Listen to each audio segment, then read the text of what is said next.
macam-macamnya ibadah, seribu ketaatan yang akan kita lakukan di muka bumi ini, itu kata ulama lebih afdol kita meninggalkan satu kemaksiatan daripada kita melakukan 1000 ibadah di muka bumi ini.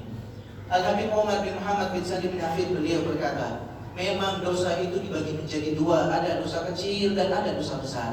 Tapi kata beliau, jangan kita lihat dosa itu terbagi menjadi dua sehingga kita akan meremehkan berbuat dosa kepada Allah Subhanahu wa taala. Lihatlah kepada siapa yang telah kita maksiati, lihatlah kepada siapa yang telah kita berbuat kurang ajar, yaitu dia adalah zat yang telah menciptakan, itu Allah Subhanahu wa taala.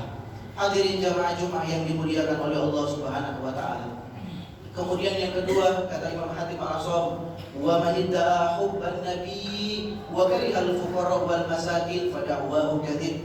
Barang siapa yang mengaku cinta kepada Nabi Muhammad, barang siapa yang mengaku rindu kepada Nabi Muhammad, ingin mendapatkan syafaat Nabi Muhammad, tapi dia membenci orang-orang fakir miskin, membenci orang-orang yang di sekitarnya, fada'wahu kadzib, maka pengakuannya yang mengaku cinta kepada Nabi Muhammad dianggap dusta atau palsu.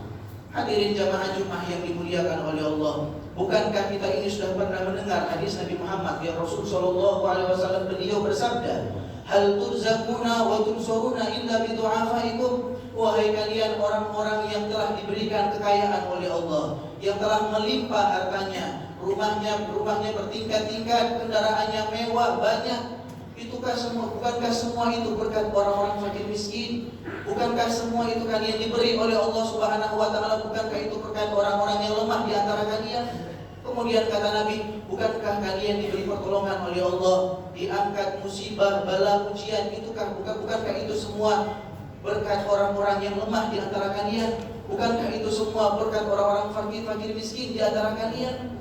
Maka itu kata ulama, salah satu penyebab orang-orang kaya menjadi melarat, kemudian musibah ini diturunkan oleh Allah, ujian ini dilimpahkan seperti hujan oleh Allah Subhanahu wa taala, itu semua karena kita sudah tidak memperhatikan orang-orang yang lemah, kita sudah mengganggu orang-orang fakir miskin. Hadirin jamaah Jumat yang dimuliakan oleh Allah Subhanahu wa taala. Kenapa Nabi Muhammad bisa berkata seperti itu? Karena Nabi Muhammad sangat mencintai orang-orang fakir miskin. Nabi Muhammad sangat mencintai orang-orang yang lemah, orang-orang yang tidak mampu. Sehingga Nabi Muhammad sallallahu alaihi wasallam beliau pernah berdoa kepada Allah Subhanahu wa taala, yaitu doanya, Allahumma ahdini miskinan wa amisni miskinan wa hsyurni fi zumratil masakin. Nabi Muhammad berdoa, ya Allah, matikan aku dalam keadaan miskin, hidupkan aku dalam keadaan miskin, dan kumpulkan aku bersama orang-orang miskin. Maka kata